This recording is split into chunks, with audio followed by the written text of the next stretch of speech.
Demək, gəlir Mendel qanunları.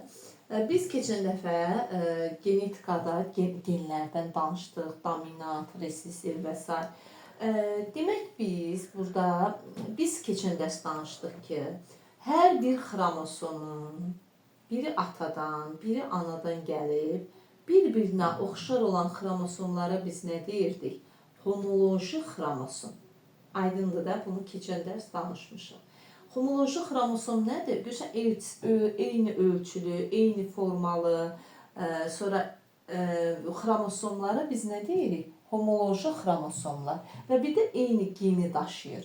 Bu xromosom, buna nə deyirik? Homoloji xromosomlar. Homoloji xromosomda, demək, bu genin yerləşdiyi sahə var. Bax, buna deyirik lokus.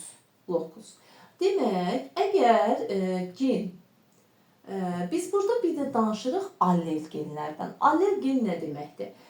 Allel genlər, belə deyək də, bir-birinin əksi olub, amma eyni bir əlamətə cavabdeh olan genlərdir. Məsələn, mən bura böyük A-da yaza bilərəm, böyük A-da yaza bilərəm. Bunlar, məsələn, tutalım götürək gözün rəngi. Gözün rəngini, rəng nədir? Bir əlamətdir. Nədir bunlar? Ona cavabdeh olan allel genlərdir. Aydındır? Və yaxud da mən bunu belə də yaza bilərəm. Böyük A, tutalım kiçik A, belə də yaza bilərəm. Fərq. Amma bunları təbii ki, bunu burada yazsaq biraz qarşı. Bu da, məsələn, gözün rəngini müəyyən edən, yenə lokusumuzu çəkirik. Biri böyük, biri kiçik. Bir də belə də ola bilər. Gözün rəngini müəyyən edən genlər. Görürsünüz, burada bu, demək, hərflərin hər biri, bu A-lar hər biri nəyi müəyyən edir? Demək, gözün rəngini. Əlaməti qarışdırma. Əlamət nədir? Göz rəngi. Və bunlar da onu müəyyən edən nədir? Genlərdir. Məsələn, biz deyirik ki, tutalım ki, belə deyək, və bir-birinə, görürsən, bir-birinə eyni hərflə göstərilirsə, bunun hər ikisi böyük də ola bilər, hər biri böyük, biri kiçik də ola bilər, hər ikisi eyni ola. Bunlara biz nə deyirik? Allel genlər. Məsələn, sən burada görürsən, ancaq A hərfi görürsən. Bunu eyni hərf görürsənsə, çünki bu allellər hər biri bir əlaməti, yəni əlamət nədir? Gözün rəngini müəyyən edir. Əgər allellərinin hər ikisi eyni hərf olarsa və böyük hərflə işarə olunursa, buna nə deyirik? Dominant allel gen. Biri böyük, biri kiçik olarsa, buna deyirik nə? Dominant, amma heterozigot. Heterozigot allel genlər. Amma hər iki əlaməti müəyyən edən hər iki gen kiçik hərflə işarə olunarsa, buna nə deyirik? Resessiv. Resessiv gizli deməkdir. Müəyyən bir mərhələdə üzə çıxacaq. Resessiv homozigot allel gen. Aydındır. Yenə deyirəm, homozigot o deməkdir ki, demək orada belə deyək də, növbəti nəsildən əlaməti müəyyən edən, bax, allellər, tutalım biz yazırıq böyüyə, böyüyə. Bu, növbəti nəsildə homozigot o deməkdir ki, parçalanma vermir. Yəni, burada ancaq nə qametə düşəcək? Böyük A geni. Və yaxud da kiçik A, kiçik A-dan bunlara biz niyə homozigot deyirik? Ancaq qametə düşəcək kiçik A geni. Buna homozigot deyirik. Amma burada böyük A, kiçik A-da qametə böyük A geni də düşə bilər alleli. Kiçik A alleli də düşə bilər. Onda buna biz deyirik, görsən, parçalanma verdi qametdə. Buna nə deyirik? Heterozigot. Aydındır. Sonra gəlirik biz burada, bax, bir də yadımızda saxlayaq ki, indi biz Mendel qanununda, Mendel öz təcrübələrini noxud bitkisi üzərində götürüb. Demək, Mendel ümumiyyətlə, niyə noxudun üzərində götürüb? Deyir, noxud qısa müddətdə az nəsil verir və sürətli çoxalır, belə deyək. Birinci Mendel nə etmişdi? Noxudda rəng əlaməti götürüb. Demək, birincidə xüsusiyyət olaraq noxudun nəyini götürüb? Rəngini. Hansı əlamətimiz nədir? Rəng. Bax, bu rəng nədir? Əlamət. Amma rəngin iki alternativ formasını götürübdür. Demək, demək götürübdür sarı, bir də yaşıl noxudları götürübdür. Görsəniz, əlamət rəngdir, amma iki alternativ forması var. Sarı da ola bilər, yaşıl da ola bilər. İkinci, Mendel öz təcrübəsində ilkin olaraq noxud bitkisində çarpaz tozlanma aparıbdır. İlkin olaraq, ilk aparanda təcrübəsində çarpaz tozlanma aparıbdır. Çarpaz tozlanma. Demək, noxud bitkisində üçüncü olaraq sarı rəng geni homozigotdur. Sarı belə deyək, dominantdır. Onda mən sarı rəng dominantdırsa, onun genotipini necə yaza bilərəm? Böyüyə da yaza bilərəm. Nə yaza bilərəm? Böyüyə kiçiyə da yaza bilərəm. Başa düşdün? Amma yaşıl rəng isə gizli qalan rəngdir. Onda biz ona demək gizli qalan rəngə biz nə deyirik? Gizli əlamətə, resesiv. Resesivi də necə götürəcəyik? Kiçiyə. Demək, mən sarı rəngin genotipi dominantdır deyək. Böyük, homo da ola bilər o dominant, hetero da ola bilər. Amma yaşıl rəng ancaq nədir? Resesivdir. Ona görə ancaq nə olacaq onun genotipi? Kiçiyə. İndi Mendel nə etmişdi? Mendel götürmüşdü sarı. Bir də genetikada çarpazlaşmada nə edirik? Əgər biz bu cür götürürüksə, bu nəyə bildirir? Erkəyi. Bu cür işarə isə nəyə göstərir? Dişini. Demək, Mendel götürmüşdü. Bunu gəlib birinci dişini qoyaq. Çünki dişini gəlib erkək tozlandırır da, belə deyək. Demək, Mendel birincidə götürmüşdü. Belə birinci gəl dişini qoyaq. Homozigot dişiləri. Demək, nə eləmişdi? Çarpazlaşdırıbdı. Demək, erkəklərin də genotipi yenə homozigotdur, amma resesivdir. Bu necə noxudlar olacaq? Məsələn, bu sarı. Bu necədir? Yaşıldır. Amma bu sarı necədir? Homo. Bu da resesiv onsuz da ancaq nə olur? Homozigot olur zaten. Demək, neynədir? Bu dişi bitkinin, dişinin demək ki, yumurta hüceyrəsinə, qametinə ancaq nə ki, bir dənə gen düşə bilər. Nə düşəcək? Böyük geni. Erkəyin də spermində, yəni qametinə nə düşəcək? Ancaq kiçiyə. Sonra bu qametlər birləşəndə çoxlu sayda, yəni belə noxud bitkisi götürübdür. İndi biz bir dənə üçün yazırıq. Alınır böyüyə, kiçiyə. Necə noxudlar aldı? Ay, sağ 100% necə noxudlar oldu? Sarı noxudlar. Özdə sarı necə noxud? Homo. Homodur. Yox, fərqlidir. Biri böyük adı, biri kiçik adı. Sarı heterozigot noxudlar aldı 100%. İndi biz burada fenotip, genotip anlayışı ilə tanış oluruq.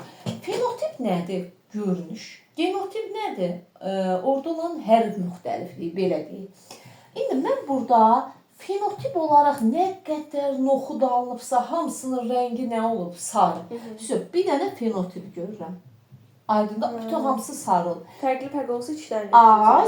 Növbətində onu görəcək. Genotip də ancaq alınan nə qədər noxud olubsa, hamısının genotipi nə olub? Böyüyə, kiçiyə.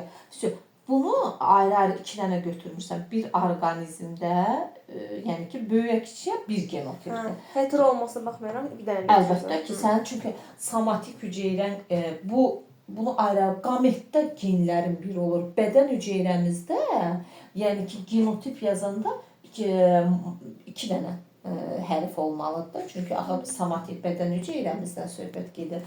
Demək, burada biz bir fenotip aldıq, bir genotip aldıq.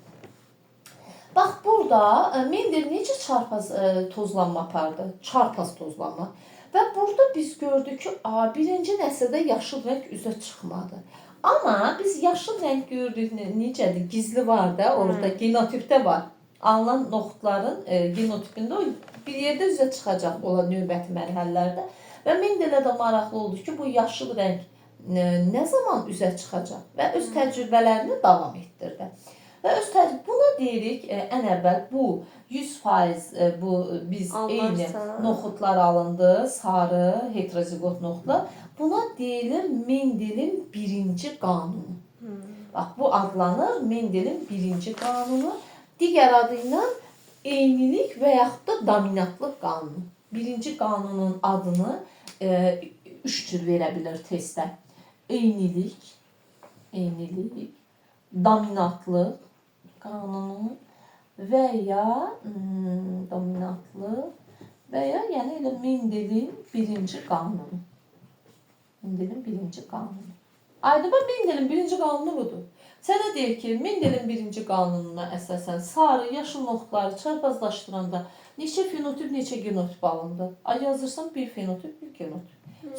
Sonra bunun davamında indi Mendel'ə maraqlı gəldi ki, bu yaşıl notlar növbəti nəsildə necə biruzə verəcəkdir?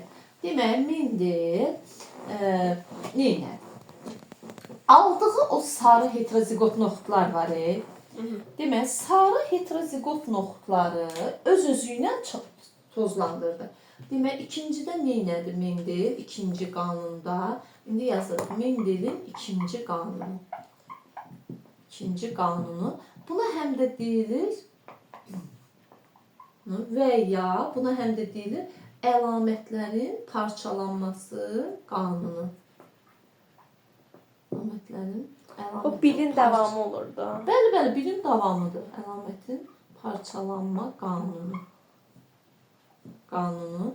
Sonra bir də buna biz deyə bilərik hər şey. İndi Mendel amma burada neynədir? Noxudları öz-özünə tozlandırdı. Noxud, alınan noxudları, yəni ki, dişi ilə öz-özünə nə deməkdir? Ata ilə ananın genotipi eyni olacaq. Öz-özünə tozlandırdı.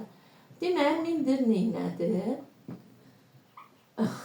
neynədir? Bayaq nə alınmışdı? Sarı heterozigot noxudlarımız. Onlar neynir? Öz-özünə, bu olsun bizim dişinin. Eyni genotipli, çünki öz-özünədirsə ata ilə ananın genotipi nə olacaq? Eynidir. Çünki öz üzərində olan erkəkcik tozluğu öz üzərində olan dişiciyin ağızcığına düşdü. Və öz-özünə tozlanma aparır. Demək, bu nədir? Heterozigotdur, hə? Heterozigotdursa bu qametə. 2 dənə homo yarana bilər, bir də 2 dənə hetero. İndi bu qametinə böyük ada düşə bilər, yumurta hüceyrəsinə. Kiçik A geni də düşə bilər. Erkəyin də yenə spermlərindən ola bilər böyük ada düşə bilər, kiçik ada düşə bilər. İndi əgər bu sperm gəlib bu yumurta hüceyrəni mayalandırsa nə olacaq? Homo. Böyüyə, ay sağ ol. Ola bilər ki, bu sperm gəlib bu yumurta hüceyrəni mayalandırsa nə olur? Böyüyə, kiçiyə. Sonra bu yumurta hüceyrəni bu sperm mayalandırsa nə olur? Böyüyə, kiçiyə. Həmişə böyüyanı birinci yaz. Onda daha rahat olur. Sonra bu yumurta hüceyrəni bu sperm mayalandırsa nə olur? Kiçiyə, kiçiyə. Mendel gördü ki, artıq yaşıl rəng üzə çıxdı. Gizli qalan əlamət nə oldu? Növbəti nəsildə üzə çıxdı. Demək, biz burada gördüyümüz noxudlara indi baxırıq. Bunlar necə noxudlardır? Sarı, özdə necə noxuddur? Sarı, homozigot, dominant. Bu sarı, bu, bəli, hetero, bu da sarı, bu da bu isə artıq yaşıldır. Yaşıl noxudlar. Homozigotdur. Homozigotdur. Zaten resistiv həmişə homozigot olur, bunu bildik. Demək, biz burada nə gördük? Mendel gördük. Biz burada indi fenotipimizi yazırıq. Neçə dənə rəng görübdür? Alınan noxudların içində istəyir, nə bilim, 1000 dənə olsun. Onun, ya belə deyək də, 4-dən 3-ü sarı olacaq, 4-dən biri nə olacaq? Yaşıl olacaq. Ancaq sarı yaşıl. Demək, 2 dənə mənim fenotipim var. Bir də burada onun nisbətini yazırıq. Neçəsi sarıdır fenotipimin? 3'ü. Demək, 3'ü sarıdır. Bəli, bayaq dedim. Biri də yaşıldır. 3'ün 1'ə yazırıq. Bizdə belə, çünki imtahanda belə soruşur. Sonra genotipimə baxıram. Genotipim neçədən olar burada? 2 dənə. Yox. Fərqli genlər. Hə, fərqlidirsə 3 dənə. Sağ ol. Genotipim 3 dənədir. Əla. Demək, baxıram. Bir dənə böyüyə genotipi. 2 dənə böyüyə, 2 dənə böyüyə. Bir dənə də resistiv. Bir dənə də kiçiyə genotipi. Bu da oldu mənim genotipim. Sonra sənə imtahanda verir. O sarıların neçə faizi və yaxud da belə faizlə də soruşur. Deyir ki, məsələn, Mendelin ikinci qanununda alınan noxudların neçə faizi yaşıl oldu?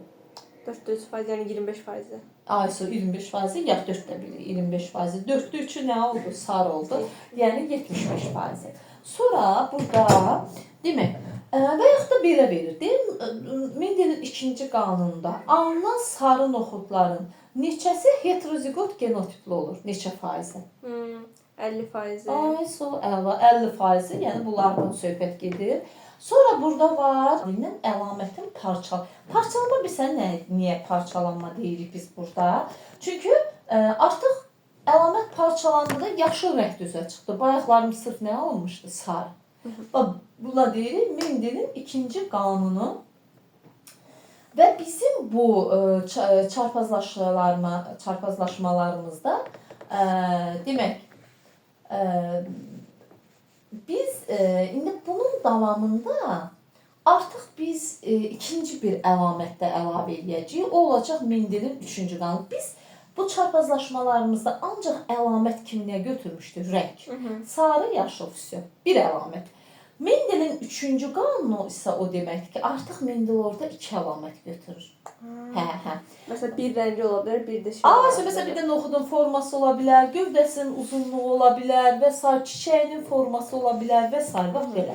Yaxşı, indi baxırıq, burada indi davam edirik. İndi davam edirik. Demək gəlir Mendelin üçüncü qanunu.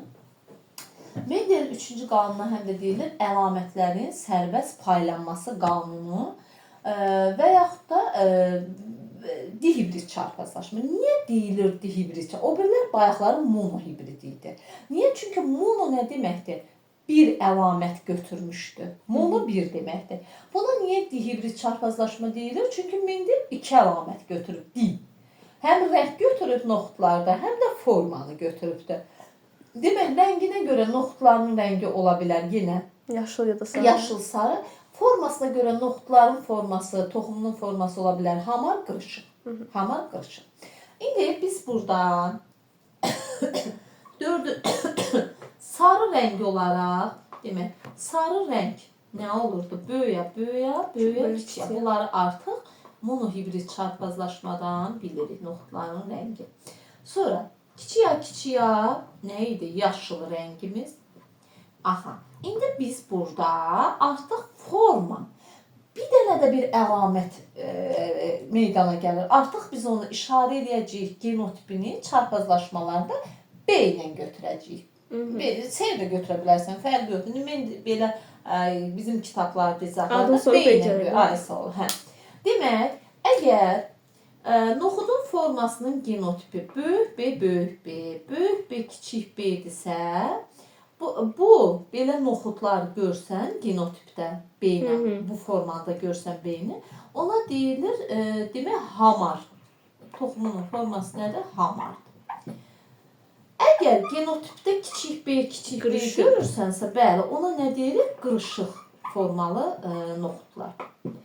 İndi, dihibrid nə deməkdir? Dihibrid o deməkdir ki, baxın, məsələn, sənə deyirəm ki, sarı hamar noxudun genotipini yaz. Məsələn, sənə deyir ki, sarı hamar, amma homozigot olsun. Homozigot. Sarı homosu necə olur? Böyüyə.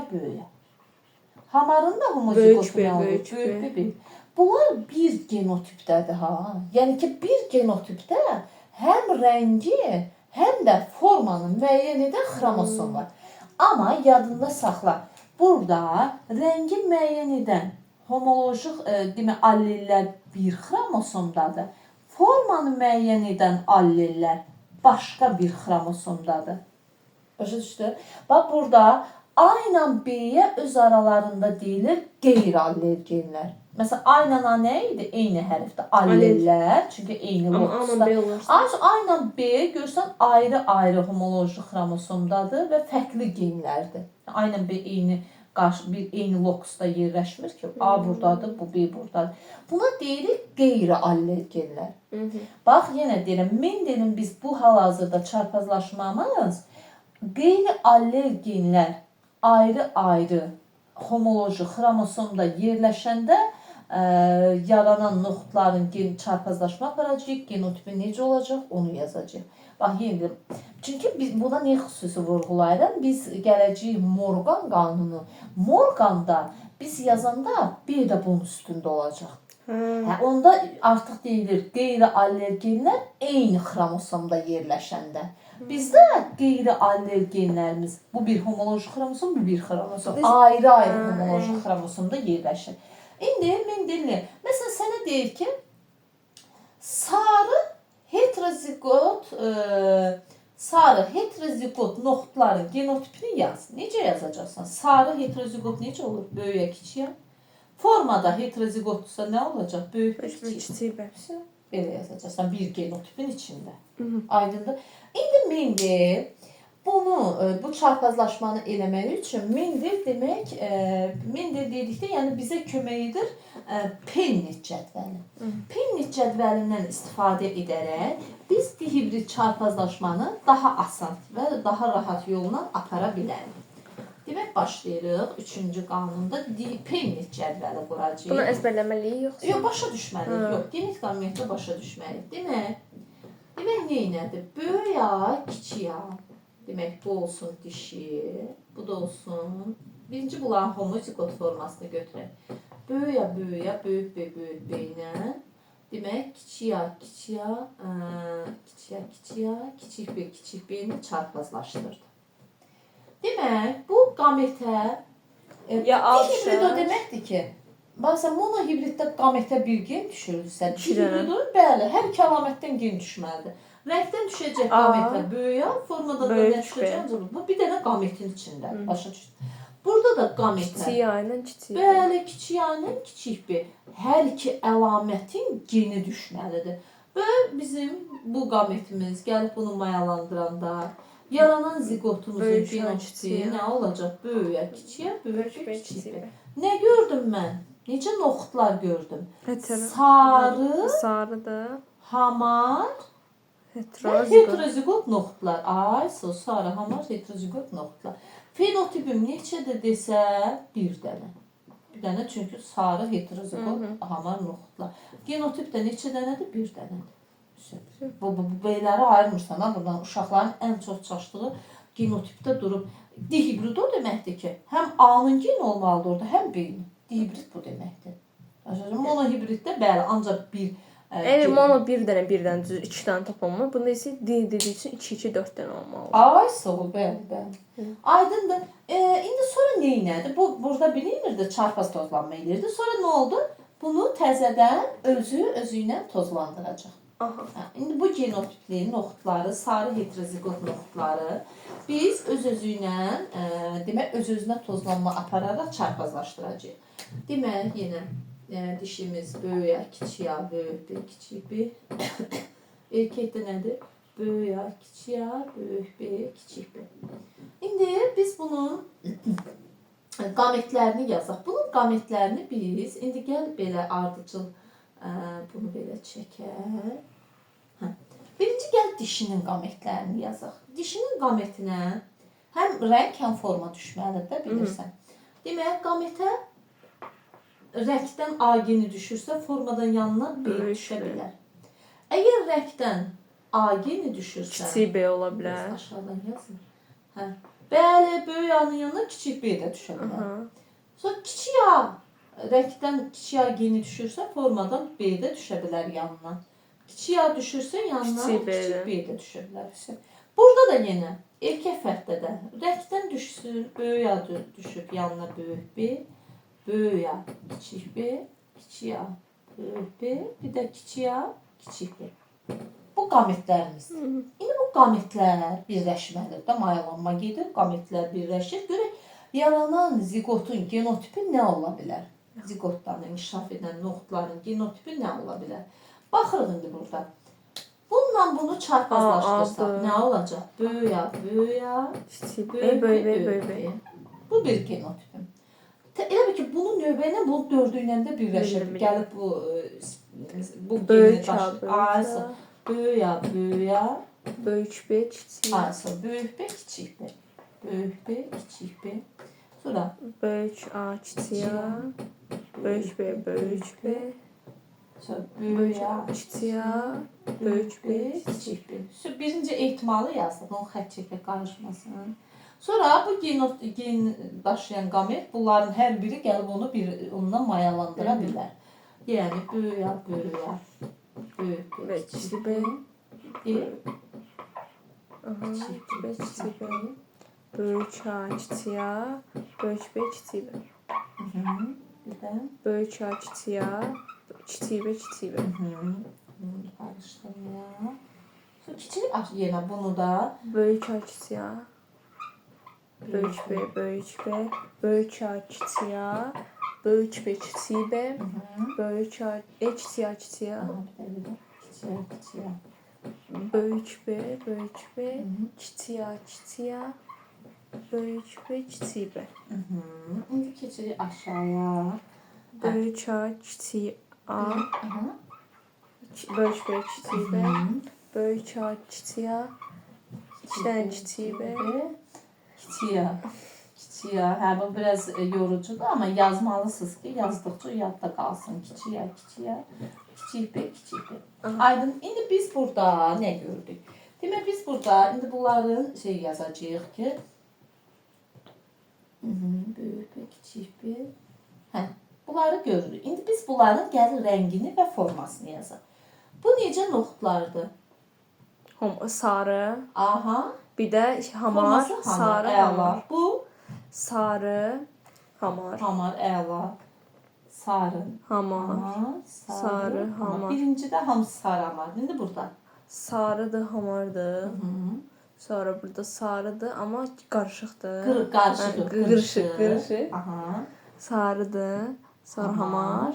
Sarıdır, qırışıq. Əla. Keçir indi bura. Sarıdır, hamar. Sarıdır, hamardır. Yaşıldır, hamar. Hamar. Yaşıldır, hamar. Ay, sağ ol. Keçirik bura indi. Sarı hamar. Sarı qırışıq. Yaşıl hamar, yaşıl qırışıq. Yaşıl qırışıq. Bəli. İndi baxırıq bura. Aldıqmı fenotiplərimizi? İndi bunu sərgəli yazmalıyıq ki, qarışdırmalıyıq. Yuxarıdan indi sənə deyir ki, fenotiplər. Biz bunu belə yazacağıq indi. Fenotipi tapmaq üçün birinci yazaq sarı hamarlarımız neçə dənədir? Bunu birinci ilkin etapda bəli saymalıyıq, sonra yolunu deyəcəm. 1, 2, 3, 9 4, dənə. bəli, 9 dənə sarı hamarını oxudum var. Bəs sarı qırışıq Qırışıq isə 1-dir, 2-dir, 3-dür. 3 dənə, əla. Yaşıl hamar Yaşıl 2, 3 dənə. 3 dənə. Yaşıl qırışıq 1 dənə. 1 dənə. Demək, fenotipim neçədən oldu mənim? Fenotip 4 dənə fenotipim oldu. Nisbəti 9, 3, 1. Bu hələ ki ilkin etapda yazsam, sonra başqa yollar var deyəcəm. Bu oldu sarı hamar. İndi keçirik genotipi tapmağa. Genotipi də ayrıca yazıram, necə tapacağıq. Demək, sənə genotipi soruşanda. Yazırıq genotip. İndi birinci yazırıq. Bunları birinci görək. Böyük ya, kiçik ya, böyük B, kiçik B genotipimizdən neçə dənədir? Bunu diagonal üzrə tapmaq olur. Deyək, bax budur. Görürsən, 4 dənədir. Aysa, bundan 4 dənədir. Pennet cədvəlində 4 dənədir bundan. Sonra böyük ya, böyük B, kiçik B. Bunu saysan orada görərsən ki, bundan neçə dənədir? 1. Bir də ki, bundan neçə dənədir desən? Yuxarıda var mənim. A, ikincidən Hə, yuxarı. bir də bu 2. Bunları sadə yolda necə taparsan? Böyük ya neçə qamet verir? A. 1 dənə. Bunun qametinə neçə dənə gen düşür? 2 dənə. B də düşə bilər ki, 1-i vursan 2, 2. Demək, bundan pennet cədvəlində 2 dənədir, sadə yolu belə. Sonra sən deyir, böyük ya A, böyük A, böyük B yana bilər, ya da böyük A, kiçik B. Ay, sonra bundan deyir, məsələn, pennet cədvəlindən. Bundan pennet cədvəlində neçə dənə? Bu qametinə 2 gen düşə bilər. O birisindən də 1 dənə düşər, 2. Bundan demək pennet cədvəlində 2 dənədir. Bəli, bunu daha rahatdır. 4-ü də elə tapmaq olur, yuxarıda 4 dənə verir. Əlbəttə, onu da yazmaq lazım. A, B də. Sonra məsələn, kiçik A, böyük B, kiçik B genotipindən görə pennetdə neçə dənədir? 2 dənədir. Ay, sən yolunu bildin. Sonra böyük A, yox, böyük A, kiçik A, kiçik B, kiçik B-dən neçə dənədir? 2 dənədir. Əla, 2 dənə. Sonra böyük A, böyük A, böyük B genotipindən. Orada deməli 1 1 Af, yəni vur bir-birinə, Bir. vururuq bir dənə. Sonra böyük A, kiçik B, kiçik B. Neçə dənə alacaq? 1 dənə. Aysa bir dənə. Sonra kiçik A, böyük B. 1 dənə. Bir dənə genotip olacaq bundan. P neçədirəndə bir dənədir. Sonra bundan, Bu da 1 dənə. bu da bir dənə. Demək, mənim ümumi neçə dənə genotipim oldu? 4, 7, 9. 9 dənə genotipim oldu. Demək, bax, yazanda belə yazır. Genotip 9 dənədir. Səndən nisbətidir. Bir dənə, 4 dənə bundan. 4 dənə ikilərim var. Hə, ona nisbətlərini yazıram. Nisbətlərinə, əlbəttə. 4 dənə də nəyin var? Bir dənə genotipləri. Bir dənə də bunlar. Bu sırayla olur hər zaman. Yoxsa qarşılama bilər. Məsələn, Yox, sən belə təkrar. Bir-biri belə əzbərlə. Yəni ki, başa düş, belə yaz. ancaq nisbət 4 2 2 2 1 1 əzbərliyin. Yox, əzbərə dediyində yəni başa düş. Hə, başa düş. Ola bilər ki, sən o əzbər yadından çıxar, amma başa düşməlisən. Sən deyər ki, Məsələn, mən ayrı bir məsələlər, mən başlaram özümə aid quraram, oradan da əlbəttə, ona görə də sən onu başa düşməlisən. Hmm. Bax, bu belə. Çünki bəzən olacaq, deyəcək ki, məsələn, dişidə, məsələn, bu olsun bizim dişinin qametləri, bu da olsun erkəyin qametləri, hə? Məsələn, deyir, dişidə tutalım böyük bir qameti itərsə, yaranan genotip nisbətini tap. Böyük A, böyük B-lərdə İtərsə, demək, bunun yaratdığı bu kombinasiya... hamısını çıxıram. Məsələn, böyük B-dən bir dənə deyildi, demək, o itəcəkdir. Aha. O bir dənə çıxacaq. Böyük B, kiçik B-dən 2 dənə deyildi, onun biri gedəcək, qalacaq bir dənə sayı. Bundan da 2 dənə idi, biri gedəcək, qalacaq bir dənə. Bundan 4 dənə idi, biri gedəcək, qalacaq 3 dənə. Ona görə də ardıcıllığı elə yazmaq yaxşıdır. Bax, buna deyilir Mendelin ikinci qanunu və yaxud da əlamətlərin sərbəst paylanması qanunu. Biz də bunu ilkin etapda öyrənmək üçün Pennet cədvəlini qurmaq lazımdır. Sonraki etaplarda artıq sən məsələ çox işləyəndə, sən artıq o yolunu tutacaqsan ki, söhbət nədən gedir. Amma ilkin etapda öyrənmək üçün yazmalısan ki, o yadda qalsın. Aha. Aydındır. Sonra